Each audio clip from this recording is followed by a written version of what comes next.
হয়েছিল কি বড় দাদা শোভন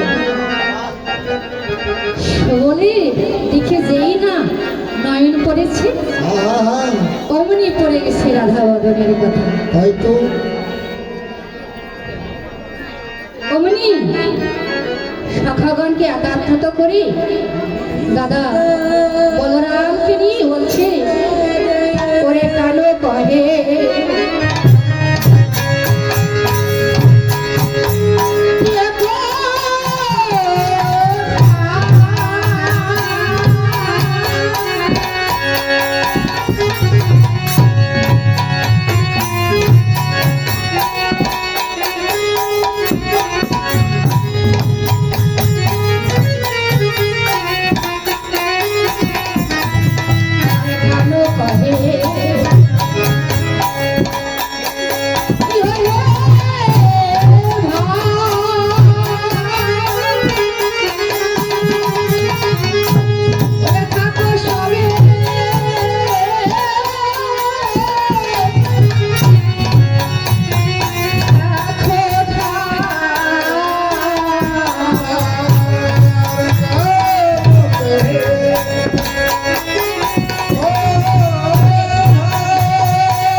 ওমা বাবা, অনাদি আদি গোবিন্দ অন্তর্যামী না,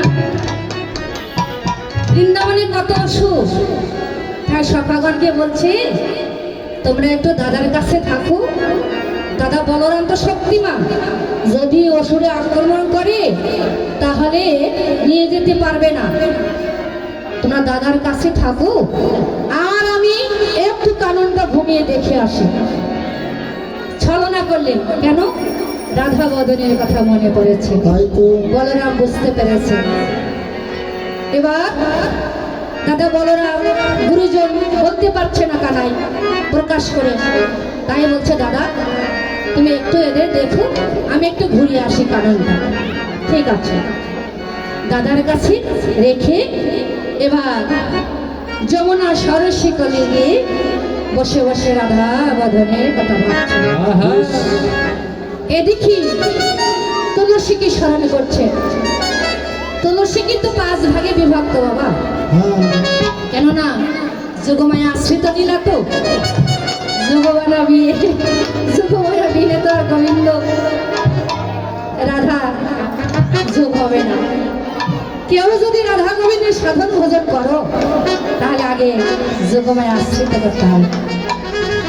আশ্রয় করিয়া ভাজে কৃষ্ণ তারে নাই তেজে আর জীব মরে অকারণ, কেননা আনেই জগৎ সাধন ভোজন করতে যাবে সাবধান। একবার যদি আন দেখে তাহলে রক্ষা নেই, সাবধান। যোগমায়া আশ্রিত নীলা তুলসীকে স্মরণ করলেন, প্রভু আমার এবার আমার রাধারানী জটিলা কুটিলার ঘরে বসে বসে ভালোবাসার বদনকে দর্শন করবে বলে ব্যাকুলতা হয়ে নয়ন জলে বহু ভাসে কাচ্ছে। গোবিন্দ আমি তোমাকে দেখে মন প্রাণ দিয়ে ভালোবাসি, তুমি বলো প্রভু আমায় নারীকুলি জন্ম দিলি, নারীকুলি পাঠালি, এমন ঘড়ি আমায় পাঠিয়ে দিয়েছো প্রভু, আমি যে হাকৃষ্ট বলে কাঁদবো তাও আমি কাঁদতে পারি না, আমি যে নীল বসন খানা পরবো তাও পড়তে পারি না, আমি যে তোমায় বড় ভালোবাসি। হে গোবিন্দ তুমি আগেবার উপায় বলে দাও, এই বাদিনীর ঘরে থেকে আমি কি করে তোমার সঙ্গ লাভ করব, আমি কি করে তোমার দর্শন পাব, বলো বলো হে গোবিন্দ আমার ভাগ্যে কি করে দিবে, তোমার দর্শন হবে না,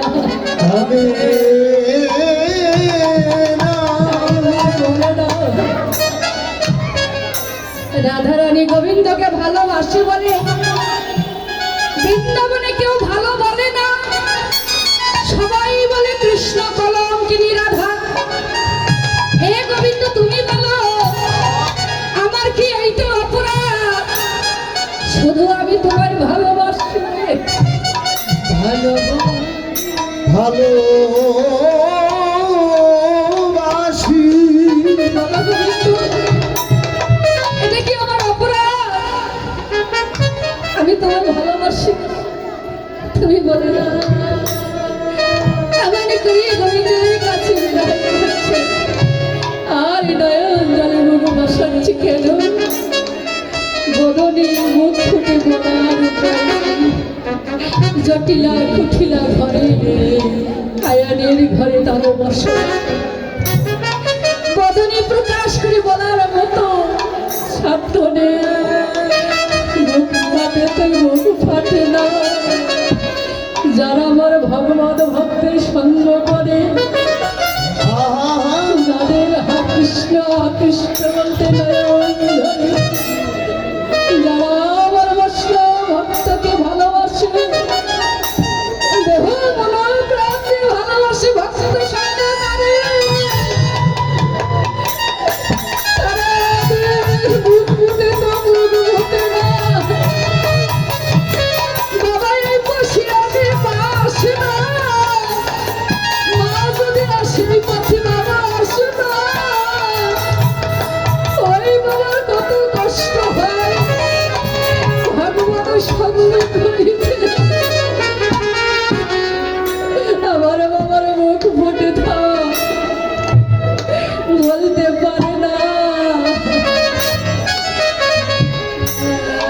যে দুঃখের কথা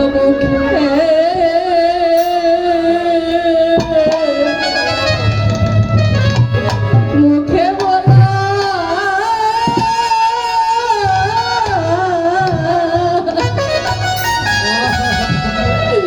বলা যায় না।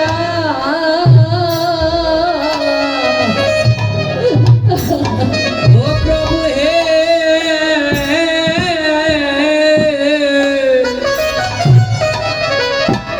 ওরে বুকে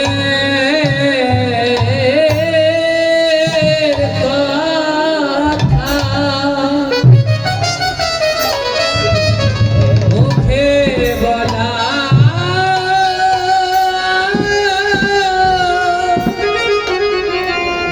বলা যায় না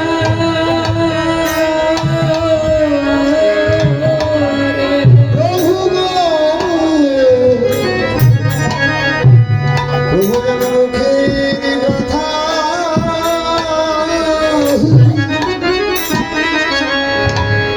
ও যেন মুখে বলা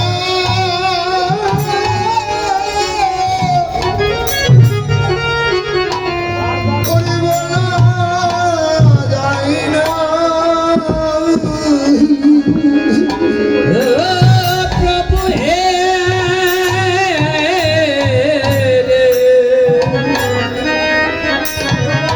ওরে বুকে কথা মুখে বলা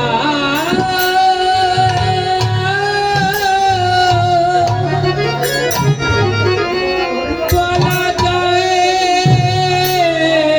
না। জগতে কৃষ্ণ কথা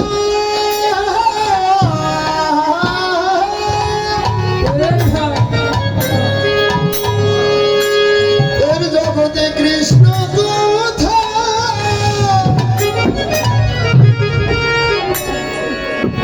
প্রভু আমি কারে বলবো যেন এ কথা মুখে যেন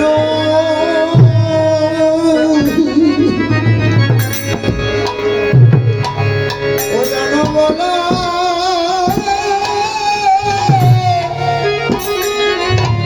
বলা যায় না। ওরে কৃষ্ণ কথা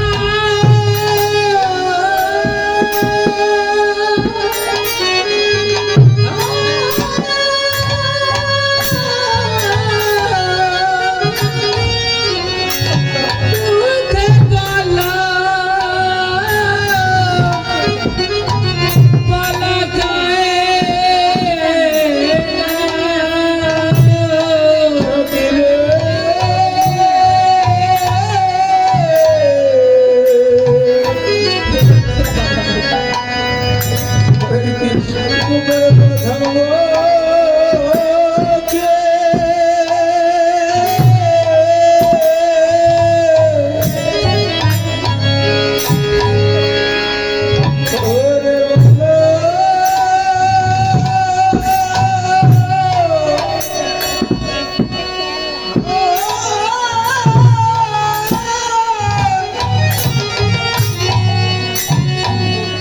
বলা বলা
ও মাইনা, যার যা দেওয়ার ইচ্ছা আছে পূজার সময় দেবে, একটু ধৈর্য ধরো। এই তো এবারে করে মনের দুঃখ গোবিন্দের চরণে নিবেদন করছে আহা আর তুলসীকে স্মরণ করছে। তুলসী আমার অন্তর্যামী, রাধা গোবিন্দকে দেহ মন প্রাণ দিয়ে ভালোবাসে। তাদের চিন্তা অষ্টসখী মলিন্দা বিশ্বকা ইন্দ্রখণ্ড দেবী চাম্পকলাখা, কি করিলে আমার রাধা গোবিন্দ সুখে থাকবে। ওমা, জগতে না আমরা প্রত্যেককে আমাদের সুখের কথা ভাবি, তাই না? যদি আজকে 1 টাকা ইনকাম হয় বলে হে গোবিন্দ কাল যেন আমরা 7 টাকা হয়। ছেলে লেখাপড়া করে বলে হে গোবিন্দ ও জন্য 5 ক্লাস পাস করে, তাই না মা?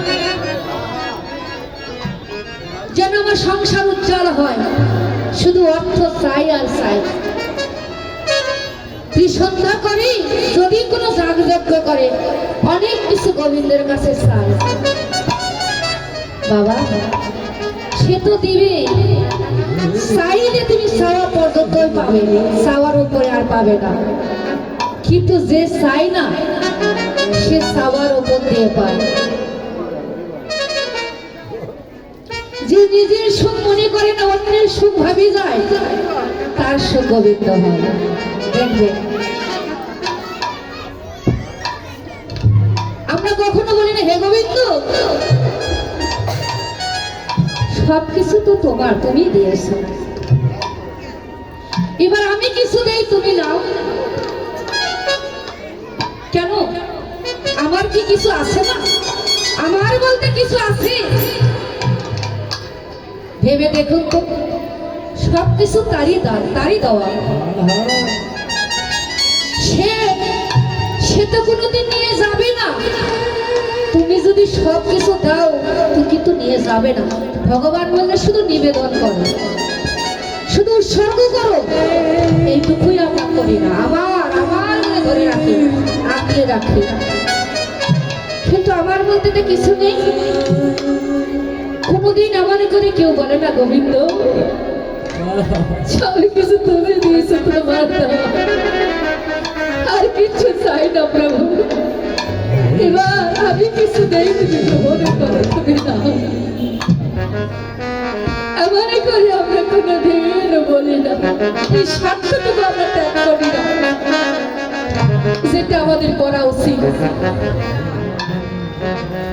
তাই এবার রাধারানী তুলসীকে স্মরণে করলে, যেই না তুলসীকে স্মরণে করেছে অমনি তুলসী ছুটে আসছে।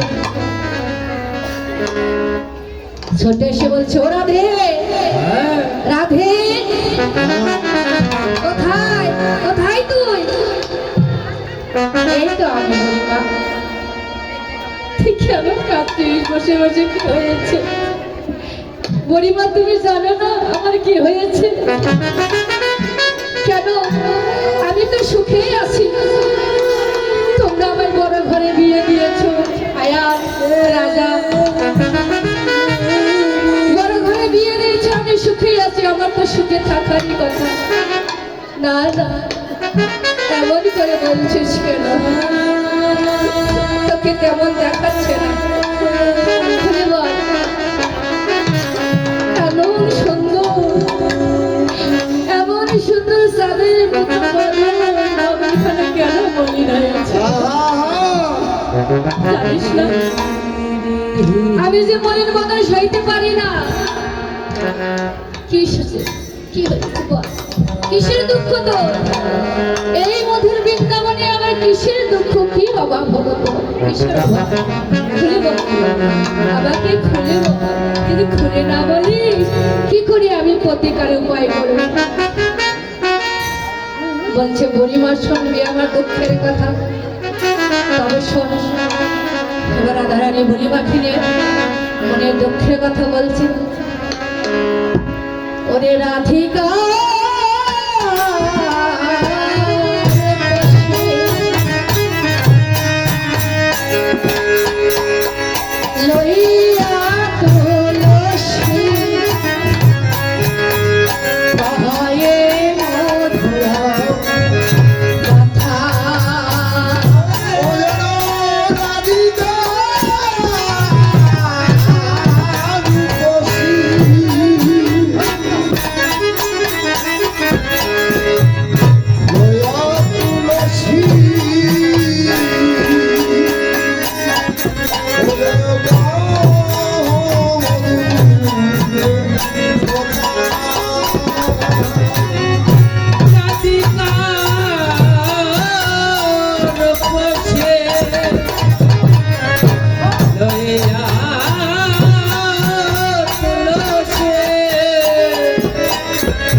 সত্য। তুলসী যা, আমার দুঃখের কথা আমার প্রাণ গোবিন্দ যাকে আমি ভালোবাসি সর্বস্ব দিয়ে, আমার মন প্রাণ বলছে আমার গোবিন্দ ধন বুঝি ছুটে নেই রে। এটা একটু হালকা ভিজতে একবার তার একটু কুশল সংবাদ নিয়ে আয়। আমার গোবিন্দ ধনে কেমন আছে, ভালো আছে না বন্ধ আছে? জয় আমার এবার গোবিন্দকে তুলসী স্মরণ করছে, বলছে রাধে তুই চিন্তা করিস না। ঠিক আমি গোবিন্দ দর্শন করাই দেব, তবে আমি যেমন যেমন বলবো তোর কিন্তু তেমন তেমন করতে হবে, ঠিক আছে?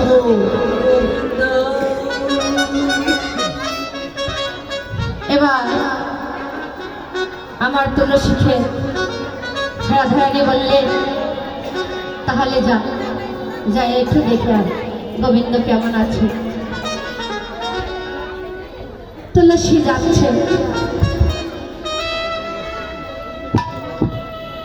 গোবিন্দের কাছে, কিন্তু রাধারানী বলছে শোন, তুই তো যাবি আমার ভালোবাসার মানুষের কাছে, খালি হাতে যেতে নেই, সাবধান। গোবিন্দ কিন্তু আমার খুব চালাক, চতুরের শিরোমণি, আমি একটা নারী, তুই একটা নারী, হয়তো তাই সাবধান। গোবিন্দের কাছে যখন আমার কুশল সংবাদ নিয়ে যাবে, কিন্তু যে সে কথা যেন বলিস না। ওরে সময় বুঝিয়া